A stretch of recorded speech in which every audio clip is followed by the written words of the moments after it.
സ്വർഗസ്ഥനായ പിതാവാം ദൈവത്തിൻ്റെ നാമം ഇന്നും എന്നേക്ക് സ്തുതിക്കപ്പെടുമാറാകട്ടെ. ഇന്ന് ഒരു സ്വസ്ഥത ദിവസമാണ്, വിശ്രമ ദിവസമാണ്. എന്ന് വെച്ചാൽ ശബാത്ത് ദിവസം. ഇന്നത്തെ ശനിയാഴ്ച ദിവസത്തെയാണ് ശബാത്ത് എന്ന് പറയുന്നത്. ഈ ശബാത്തിനെ, ഈ സ്വസ്ഥതയിൽ പ്രവേശിച്ചിരിക്കുന്ന എല്ലാ ദൈവമക്കൾക്കും എൻ്റെ സ്നേഹം നിറഞ്ഞ ശബാത്ത് സലവും. മനസ്സിനെ മാംസത്തിൽ നിന്നുണർത്തേണമേ, ഇസ്രായേലിൻ പരിശുദ്ധനേ. മനസ്സിനെ മാംസത്തിൽ നിന്നുണർത്തേണമേ, ഇസ്രായേലിൻ പരിശുദ്ധനേ. ഓരോ ദിവസവും ദൈവം അതിശയകരമായി നടത്തുന്നു. ഇന്നത്തെ ഈ സ്വസ്ഥത ദിവസം എത്ര പേര് ഈ സ്വസ്ഥതയിൽ പ്രവേശിച്ചിരിക്കുന്നു എന്നറിയില്ല. നമ്മുടെ കയ്യിലിരിക്കുന്ന വചനം ഇസ്രായേലിൽ വിശുദ്ധന്മാരും പ്രവാചകന്മാരുമൊക്കെ എഴുതി അവർ ആരാധിച്ചു കൊണ്ടിരിക്കുന്ന ആ വചനങ്ങളാണ്. അത് ക്രിസ്ത്യാനിയുടെ ഇടയിൽ വന്നു. പക്ഷെങ്കിൽ വചനങ്ങൾ വായിക്കുമ്പോൾ അതിനകത്ത് സത്യങ്ങൾ മനസ്സിലാക്കാൻ കഴിയുന്നത് ശനിയാഴ്ച ദിവസത്തെ ഈ സ്വസ്ഥതയിൽ ക്രിസ്ത്യാനികൾ ആരും പ്രവേശിക്കുന്നില്ല. ഇസ്രായേലിൻ്റെ ഇടയിൽ ഈ സ്വസ്ഥത അവരാ ശനിയാഴ്ച ദിവസം തന്നെയാണ് ആരാധിച്ചുകൊണ്ടിരിക്കുന്നത്, അല്ലെങ്കിൽ ആ സ്വസ്ഥതയിൽ പ്രവേശിച്ചിരിക്കുന്നത്. അന്നത്തെ ദിവസം ഒരു വേലയോ അല്ലെങ്കിൽ ഒരു കൊടുക്ക വാങ്ങലോ യാതൊരു പ്രവൃത്തിയുമില്ല. ഇന്ന് ക്രിസ്ത്യാനികളൊക്കെ ആചരിക്കുന്ന ആ ദിവസം ഞായറാഴ്ച ദിവസം പോലെ തന്നെ അവരാചരിക്കുന്നു. പക്ഷെങ്കിൽ ഞായറാഴ്ച ദിവസം ക്രിസ്ത്യാനികളൊക്കെ പല പ്രവൃത്തികളും ചെയ്യുന്നുണ്ട്. ആരാധന കഴിഞ്ഞും മറ്റു സമയങ്ങളിലൊക്കെ പല ജോലിയിലും പല പ്രവൃത്തിയിലുമൊക്കെ ആയിട്ട് നടക്കുന്നുണ്ട്. ഞാനാണേ ഒരു 5 വർഷം മുമ്പ് തന്നെ ഞായറാഴ്ച ദിവസങ്ങളിലായിരുന്നു വണ്ടി ഓടിക്കാൻ പോകുന്നതും ജോലികളൊക്കെ പല ജോലികളും ചെയ്തിട്ടുള്ളത് ഞായറാഴ്ച ദിവസമായിരുന്നു. പക്ഷേ ഈ വചനങ്ങളൊക്കെ വായിക്കാൻ തുടങ്ങിയപ്പോൾ അതിനകത്ത് നിന്നും സത്യങ്ങൾ മനസ്സിലാക്കാൻ കഴിഞ്ഞത് ശനിയാഴ്ച ദിവസമാണ് ഈ സ്വസ്ഥത എന്ന് പറയുന്നത്. ഈ സ്വസ്ഥതയിൽ ദൈവം മനുഷ്യന് തന്നിരിക്കുന്ന ഈ സ്വസ്ഥതയാണ്. 6 ദിവസം വേല ചെയ്യണം, 7-ാം ദിവസം സ്വസ്ഥമായിരിക്കണം. പഴയ നിയമത്തിൽ ഒരു ജോലിയും അവർ ചെയ്യാതെ ഈ സ്വസ്ഥതയിൽ പ്രവേശിക്കണം എന്നാണ് ദൈവത്തിൻ്റെ കൽപ്പന. അന്ന് ജോലി ചെയ്യുന്നവരെ ഇസ്രായേലിൽ നിന്നും ഛേദിച്ച് കളയണം, അവരെ കൊല്ലണം എന്നൊക്കെയുള്ള കടുപ്പമേറിയ കൽപ്പനയായിരുന്നു. പക്ഷെങ്കിൽ അവരിപ്പോഴും അത് ആചരിക്കുന്നുണ്ട്. ആ ശനിയാഴ്ച ദിവസത്തെ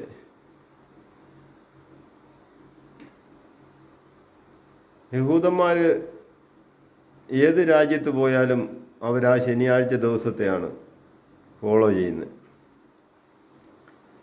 അപ്പോൾ ഈ വചനങ്ങളൊക്കെ നമ്മൾക്ക് ഇസ്രായേലിൽ നിന്നും കിട്ടിയതാണല്ലോ ഈ വചനങ്ങളൊക്കെ. ഈ വചനം നമ്മൾ വായിക്കുമ്പോഴും നമ്മളും ആ സ്വസ്ഥതയിൽ പ്രവേശിക്കണം എന്നുള്ളതാണ് വചനത്തിൽ കൂടെ വായിക്കുമ്പോൾ മനസ്സിലാക്കാൻ കഴിയുന്നത്. കാര്യം ദൈവരാജ്യത്തെ വ്യവസ്ഥയാണ് ഈ സ്വസ്ഥത. ഈ സ്വസ്ഥതയിൽ പ്രവേശിക്കണം എന്ന് തന്നെയാണ് ദൈവത്തിൻ്റെ പദ്ധതി. അതിന് ഞായറാഴ്ച ദിവസം ഒരു ആരാധന ദിവസമാക്കി വെച്ച് ചിലപ്പോൾ പോയി, അല്ലെങ്കിൽ വേറെന്തെങ്കിലും പരിപാടിക്ക് പോകും. അങ്ങനെ ആ സ്വസ്ഥതയിൽ ദൈവമായിട്ടുള്ള ആ ബന്ധത്തിലല്ല നാം അറിയാൻ കഴിയുന്നത്. കാര്യം സ്വസ്ഥത എന്ന് പറയാൻ അതിനെ പറ്റത്തില്ല.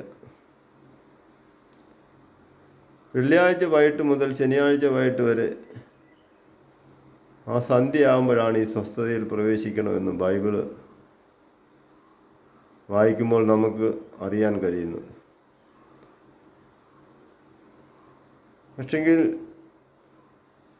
ഞായറാഴ്ച ദിവസത്തെ ഒരു ആരാധന ദിവസമായിട്ട് ആരാധിക്കണം എന്നുള്ളത് ബൈബിളിൽ എങ്ങും തന്നെ പറയുന്നില്ല.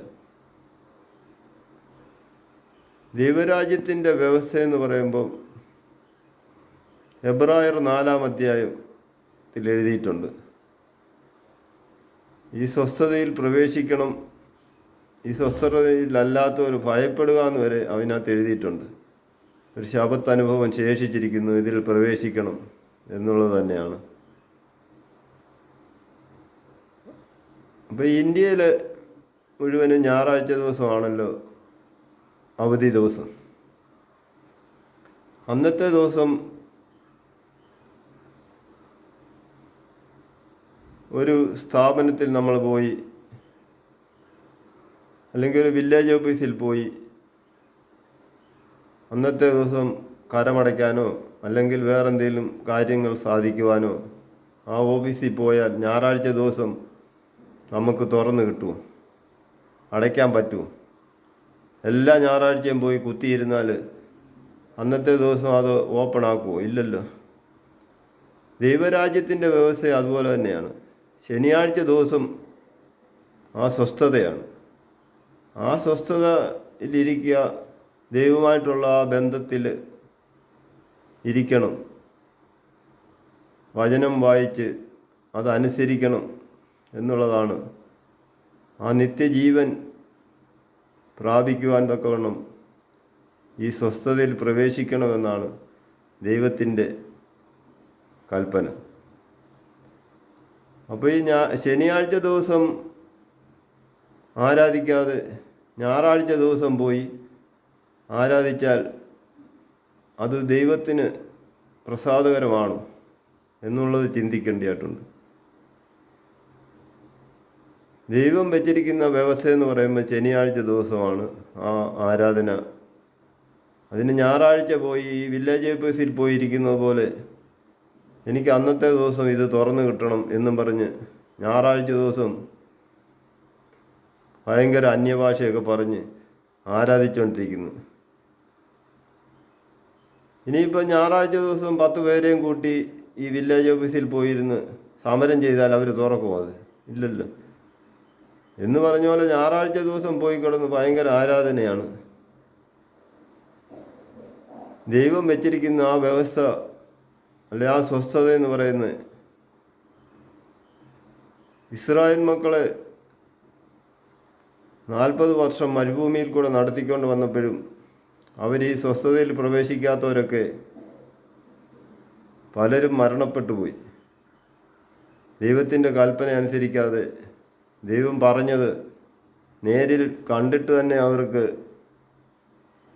ആ വിശ്വാസം മുന്നോട്ട് കൊണ്ടുപോകാൻ കഴിഞ്ഞില്ല. അവിശ്വാസം അവരുടെ ഉള്ളിൽ വന്ന് ദൈവം പറഞ്ഞ കൽപ്പനകൾ അനുസരിക്കാതെ വന്നപ്പോഴാണ് അവർ പലരും പല രീതിയിലും മരണപ്പെട്ടു പോയത്. അപ്പോൾ ഈ ദൈവത്തിൻ്റെ വ്യവസ്ഥയിൽ ഈ ശനിയാഴ്ച ദിവസമാണ് ഈ സ്വസ്ഥത എന്നുള്ളത് അറിയണമെന്നുണ്ടെങ്കിൽ നമ്മൾ ഇസ്രായേലിനെ നോക്കിയാൽ മതി. അവർ ഈ സ്വസ്ഥതയിൽ പ്രവേശിക്കുന്നുണ്ട്. അവിടെ നിന്നാണല്ലോ നമുക്ക് ഈ വചനങ്ങളൊക്കെ വന്നിരിക്കുന്നത്. അപ്പം ഞായറാഴ്ച ദിവസം പോയിരുന്ന് ദൈവത്തെ വിളിച്ചാൽ ഈ സ്വസ്ഥത ദിവസം ഞായറാഴ്ചയാണെന്ന് പറഞ്ഞാൽ അത് അംഗീകരിക്കാൻ പറ്റുമോ? ദൈവം അത് അംഗീകരിക്കുമോ? അതോ ദൈവത്തോട് പ്രാർത്ഥിച്ചാൽ അത് നമുക്ക് ആ സ്വസ്ഥത മാറ്റി ഞായറാഴ്ച ദിവസം ആക്കി തരുമോ?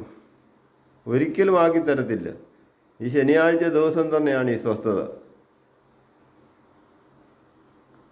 ദൈവം പറഞ്ഞിരിക്കുന്ന കൽപ്പനയാണ് ഇത്. ഉൽപ്പത്തി പുസ്തകം 2-ാം അധ്യായം തന്നെ ഇത് പറയുന്നുണ്ട്. ഈ സ്വസ്ഥത ദൈവം ഒരു ദിവസത്തെ അനുഗ്രഹിച്ച് ശുദ്ധീകരിച്ച ദിവസമാണ്, ദൈവം സൃഷ്ടിച്ച ദിവസമാണ് 7-ാം ദിവസം എന്ന് പറഞ്ഞ്. ആ ദിവസത്തിലാണ് ദൈവം പ്രവർത്തിക്കുന്നതും അനുഗ്രഹിച്ച ദിവസവും ആ ദിവസമാണ്. ആ ദിവസം ശനിയാഴ്ച ദിവസമാണ്. ആ ദിവസം യഹൂദന്മാരത് ആചരിക്കുന്നുണ്ട്, അവരത് പാലിക്കുന്നുണ്ട്. ആ കൽപ്പന ഇപ്പോഴും അവരെവിടെ പോയാലും അത് അനുസരിക്കുന്നുണ്ട്. അപ്പോൾ നമ്മളും അത് അനുസരിക്കണം. ശനിയാഴ്ച ദിവസമാണ്. ഇപ്പോൾ പല അപ്പോസ്തലന്മാരും പ്രവാചകന്മാരും ഒക്കെ എഴുന്നേറ്റ് അന്യഭാഷകളും അന്യായ ഭാഷകളൊക്കെ പറഞ്ഞ് മനുഷ്യനെ വഴിതെറ്റിക്കുന്നു. അതുകൊണ്ട് ബൈബിൾ വായിച്ച് മനസ്സിലാക്കുക.